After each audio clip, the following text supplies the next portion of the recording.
애들은 이래서 안 돼. 어리고 똑똑한 여자애를 못 땄으면. 회장님, 그 입 좀 담으세요. 아니 너는 정체를 숨겨도 모자란 판에 주목을 받. Hi guys, welcome back to my YouTube channel. और आज की वीडियो काफ़ी स्पेशल होने वाली है क्योंकि हम बात करने वाले हैं 3 अपकमिंग के ड्रामास के बारे में। और ट्रस्ट मी, अगर आप इन्हें मिस करने वाले हो ना तो आप रिग्रेट करोगे। तो चलिए चलते हैं।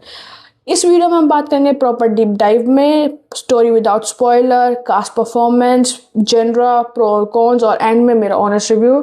अगर आपने पहले कोई वीडियो देखी है तो आपको पता होगा हमारा यही चलता है लाइनअप। और अगर नहीं देखी है और आप पहली बार आए तो वेलकम वेलकम वेलकम गाइस, और सब्सक्राइब कर लेना। तो ड्रामा की बात करें तो हमारे पास 3 ड्रामा जो है वो है अंडरकवर मिस होंग, क्लाइमैक्स और रेड पर्ल। और हाँ, ये सिर्फ हाइप नहीं, सिर्फ फैक्ट्स के बारे में बात होगी, पेसिंग और रियल ओपिनियन के बारे में बात होगी, यानी कि सैबो टच किसी को नहीं करेंगे। ठीक है, सब्सक्राइब कर लो अगर आप ऐसे ही लॉन्ग फॉर्म के ड्रामा ब्रेकडाउन पसंद करते हो। तो पहली बात करें हम ड्रामा नंबर। 안녕하십니까, 홍장미입니다. 20살입니다. 20살? 배달 좀 해. 이메일 쓰세요. 자판기 커피 안 먹거든요. 요즘 애들은 이래서 안 돼. 어리고 똑똑한 여자애를 못 땄으면. 회장님, 그 입 좀 담으세요. 아니 너는 정체를 숨겨도 모자란 판에 주목을 받으면 어떡하냐. 홍정미선. नंबर 1 की तो वो है अंडरकवर मिस होंग। तो इस ड्रामा की बात करें, इस ड्रामा की कास्टिंग की बात करें तो इसमें आपको देखने मिलेंगे Park Shi Hyun, Go Kyung Pyo, Ha Young क्यूंग और चो युंग ग्युल। अगर थोड़ा प्रोनाउंसिएशन में दिक्कत गलती हो तो माफ़ करना। पहले ही जेनर की बात करें तो वर्क प्लेस कॉमेडी, क्राइम और रोमांस का मिक्स है तीनों का, और मेरे हिसाब से हम इसे इंजॉय करने वाले हैं। तो स्टोरी की बात करें डीप डाइव में तो स्टोरी शुरू होती है लेट 90s में, सियोल में शुरू होती है, जब कॉर्पोरेट कल्चर काफ़ी रिग्ड होता है और हायरार्की चल रही होती है, मतलब ऐसे हायरार्की चल रही है और पैशन ड्रिवन होता है। और होंग ग्यूबू एक जो टॉप लेवल के जो फाइनेंस इंस्पेक्टर है, शार्प, डिसिप्लिन और इमोशनली गार्डेड वाली जो चीज़ है। जब हानमिन सिक्योरिटी का फाइनेंशियल रिकॉर्ड में इनरेगुलेट मिलता है तो ग्युनबुन जो है वो एक रिस्की असाइनमेंट मिलता है उसे, एक रिस्की असाइनमेंट मिलता है जिसमें उसे करना होता है अंडरकवर जाके और सब पता लगाना होता है। वो बन जाती है होंग जेंग मी, एक awkward unconfident junior employee. Problem ये है कि ना, लाइक जेंग मी जो है वो उसको रोज रोज अपनी इंटेलिजेंस से छुपानी पड़ती है, मतलब लाइक नहीं मैं तो बेवकूफ़ हूँ, ऐसा वाला करना पड़ रहा है उसे कि नहीं मुझे तो कुछ समझ ही नहीं आ रहा, ओ मेरे को डर लग, ऐसा वाला है। और गलती से ज़्यादा स्मार्ट लगने पे मिशन ख़त्म।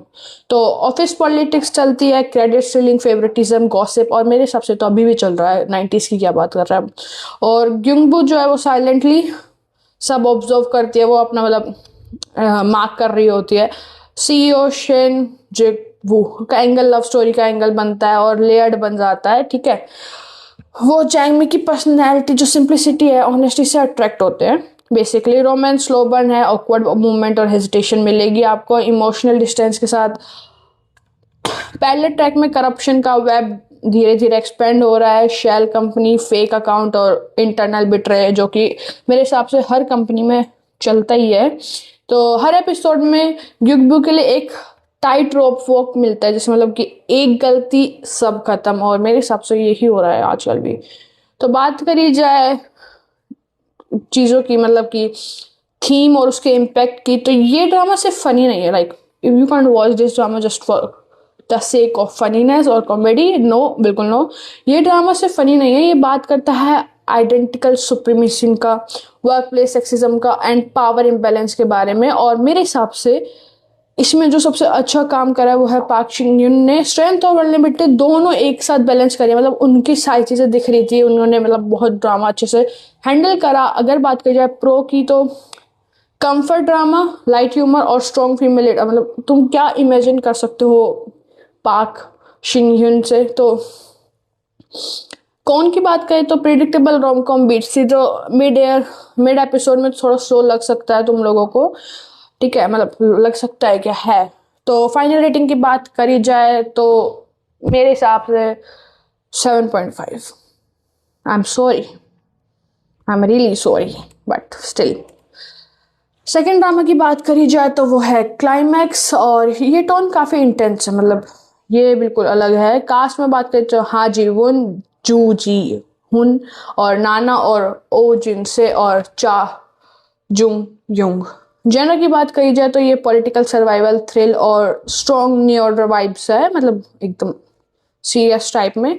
और स्टोरी की बात करी जाए, डीप डाइव अगर स्टोरी में जाए तो क्लाइमैक्स जो है ना वो सेट एक हाई स्टेक पॉलिटिकल वर्ल्ड पे है। वो ऐसा मतलब नॉर्मल नहीं, जो पहले ड्रामा था उससे बिल्कुल अलग है। जो हमने पहले अभी अंडरकवर वाला बताया उससे बिल्कुल अलग है। ये हाई स्टेक पॉलिटिकल वर्ल्ड पे है। बेतिंग स्यूप एक एम्बिशियस प्रोसिक्यूटर है और स्मार्ट स्ट्रेटेजी और इमेज जो है ना उसका इमेज कॉन्शियस है। उसे लाइक हाँ तुम ये कर रहे हो तो मेरे को इमेज है। उसकी शादी होती है चू संग यू से और एक फेमस एक्ट्रेस, और सडनली वो पब्लिक स्पॉटलाइट में आ जाता है, और जो मेरे हिसाब से नहीं पसंद। पर पॉलिटिक्स में स्पॉटलाइट सेफ्टी नहीं होती। लाइक पॉलिटिक्स में अगर तुम्हारे पे क्या कहते हैं स्पॉटलाइट है तो इसका मतलब ये है कि तुम्हारी हर चीज़ नोटिस करी जाएगी, तुम्हारा हर एक चीज़ जो है उस पर हाँ सबकी नज़र रहेगी।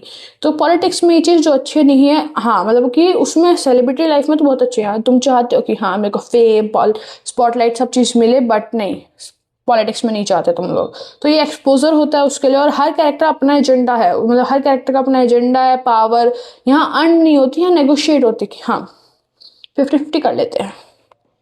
तो जैसे इंफॉर्मेटिव सिस्टम के क्रैक रिवील होते हैं, जबकि WR ग्रुप जो है जो हायर का शेडो से मूव कर रहा होता है, ट्रस्ट कॉन्स्टेंटली ब्रेक होता है। मतलब कोई भी कभी भी है आज मेरा मूड है तोड़ दो।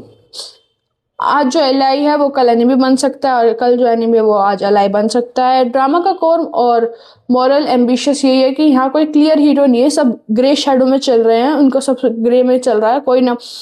कोई ना डायरेक्ट विलेन है और ना कोई डायरेक्ट हीरो है, मतलब ना कोई बिल्कुल ब्लैक है ना कोई बिल्कुल वाइट है, सब ग्रे है।